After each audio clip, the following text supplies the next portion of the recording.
ना मनीष जी, हमें उस अंदाज में इन चीजों को सत्ता पक्ष में जब ये लोग होते थे तो भी ऐसे ही करते थे कि एक तरफ पे सैनिकों की जान जा रही है वहां पे बॉर्डर पे और प्रतिपक्ष अपनी राजनीति कर रहा है। ये तमाम जो चीजें हैं, अब मेरा मानना है कि अगर हम इन चीजों को सैनिकों की आड़ लेकर के हम इस राजनीति का बवंडर खड़ा करते हैं तो लगता है कि हिंदुस्तान की ओछी मानसिकता की राजनीति मानी जा सकती है। अगर आम एक हिंदुस्तानी अगर इसे सोचे तो क्यों नहीं इसे बंद किया जाए? नहीं, निश्चित रूप से योगेंद्र जी, आपने जो कहा, मेरी जहां तक जानकारी है 2014 के लोकसभा चुनाव के पहले शायद ही सत्ता पक्ष या प्रतिपक्ष किसी राष्ट्रीय नेता ने इस तरह से आर्मी के ऊपर सवाल उठाए हों।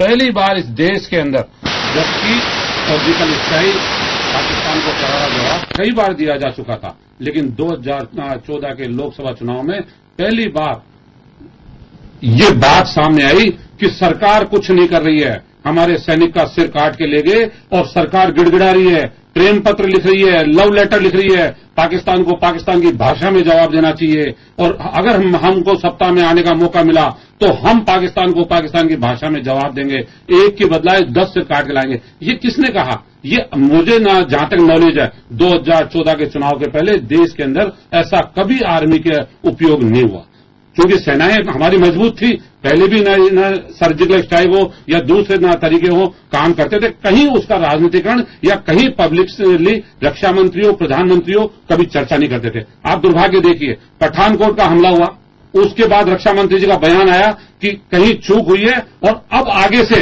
अगर चिड़िया भी अगर आएगी तो हमारी परमिशन के बिना नहीं आ सकती, और हम इतना, उसके बाद उड़ी का हमला हो गया, आज नगरोटा का हमला हो गया। आप आखिरकार जो है वो क्यों अननेसेसरी जो है, वो उस समय कहते थे सेना का मनोबल कमजोर है, हमारे आने के बाद सेना का मनोबल बढ़ा है और हम उसी भाषा में जवाब देंगे। अरे भाई, सेनाएं तो 1947 के बाद में देश की रक्षा कर रही है, मजबूती से खड़ी हुई है, और मजबूती का ही परिणाम था कि पाकिस्तान को तोड़ के 2 टुकड़े कर दिए हमारी सेनाओं ने, और हमेशा के लिए उसकी कमर तोड़ दी।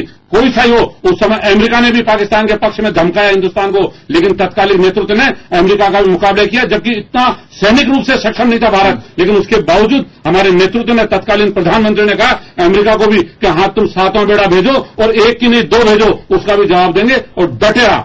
इसका नतीजा था कि हमारी सेनाओं का मनोबल हमेशा, लेकिन पहली बार दुर्भाग्य है देश के अंदर कि सेना का उपयोग सर्जिकल स्ट्राइक के ऊपर पोस्टर किसने लगाए, सर्जिकल स्ट्राइक के ऊपर पूरे देश के अंदर उसकी वाहवाही और उसकी क्रेडिट की कोशिश करने की, सैनिकों के नाम के ऊपर जब राजनीति आप करोगे और फिर आप प्रतिपक्ष से उम्मीद करते हो कि प्रतिपक्ष बोले ही नहीं। अरे भाई, आप तो खुद आपके शीशे के महल है और आप दूसरे पे पत्थर फेंक रहे हो और ये सोच रहे हो कि हम तो ना पाक साहब हैं, आप ही ऐसा कर रहे हो। अरे भाई, खुद सोचो इस बात को कि हमारी सेना पहल की जानी चाहिए। वैसे चलिए पहले देखिए, मैं कहता हूं कि निश्चित रूप से सर्वदलीय बैठक बुलानी चाहिए। दुर्भाग्य यह है कि केंद्र सरकार जो बनी हुई है उन्होंने पठानकोट हमले के टाइम पे सर्वदलीय बैठक नहीं बुलाई, उड़ी हमले के ऊपर नहीं बुलाई, नरगोटा के ऊपर। आप चाहते क्या हो? आप विपक्ष को क्यों नहीं लेना चाहते हो? क्यों नहीं साथ लेना चाहते हो? पूरे देश की मजबूती के लिए पहले का नेतृत्व था, करगिल का युद्ध हुआ, अटल बिहारी वाजपेयी जी ने पूरे विपक्ष को बिठा के बात की, उसके पहले के जो दौर थे उसके अंदर विपक्ष को बिठा के पूरी बात की।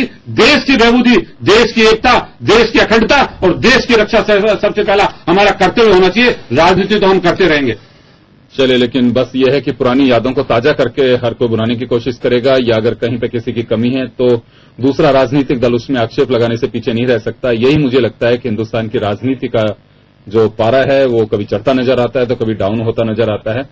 लेकिन मानना यह है कि क्या वास्तव में इस पे कहीं विराम लगाया जाना चाहिए? बिल्कुल विराम लगाना चाहिए जोगेंद्र जी। मैं कहता हूं 100% विराम लगाना चाहिए। हमारे सैनिकों का, हमारे मिलिट्री को, डीजीएमओ को खुद को आगे कहना पड़ा कि सर्जिकल स्ट्राइक के ऊपर राजनीति नहीं करनी चाहिए। इससे बड़ा दुर्भाग्य क्या होगा हमारे देश का कि डीजीएमओ खुद आगे प्रेस के सामने ये बात कह रहा है। आज के पहले कभी डीजीएमओ आया क्या पिछले 60 साल के अंदर, 65 साल के अंदर?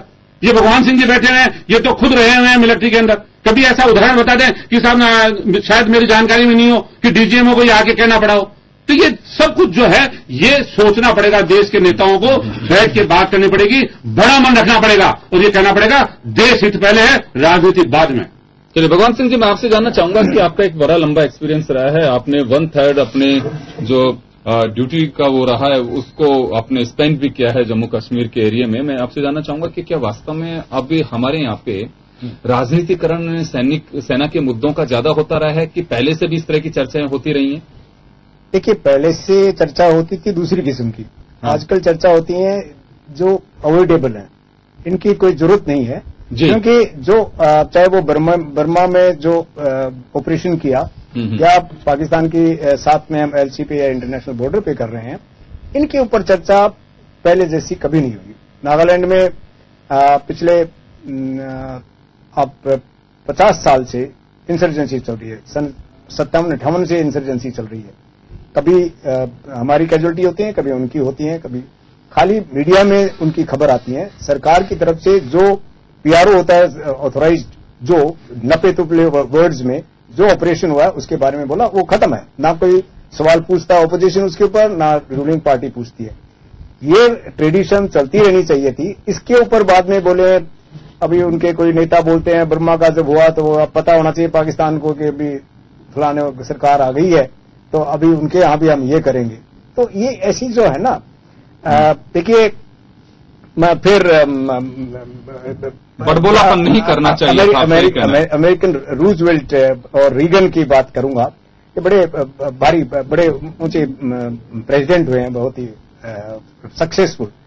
रीगन उन्होंने बोला है कि आप when you talk to your enemy, talk very softly but carry a big stick.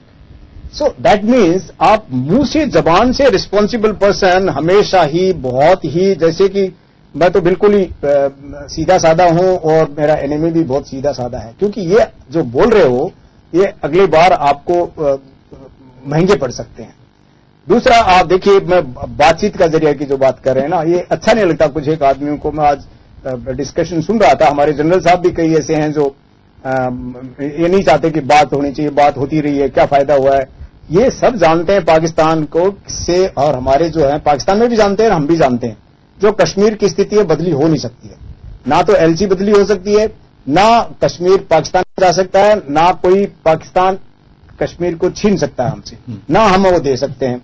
और पीओके भी बड़ा मुश्किल है हमारे लिए उसको लेना, क्योंकि अभी वक्त गुजर गया है।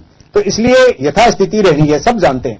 लेकिन क्योंकि उनके भी पॉलिटिकल इंटरेस्ट है कि ये मसला चलते रहना चाहिए, क्योंकि उनकी आर्मी चाहती है। एक छोटे से देश में आप देखिए 18 करोड़ का देश है, जो हमारे से 50% आर्मी है, उनकी 6 लाख आर्मी है। क्या फायदा इतनी बड़ी आर्मी का, इतना बड़ा लाजमा रख के वो क्या कर रहे हैं, क्यों खर्चा कर रहे हैं इतना। तो उसको जस्टिफाई करने के लिए इंडिया से एनिमिटी हमेशा रहेगी, चाहे आप लाख कोशिश कर लो।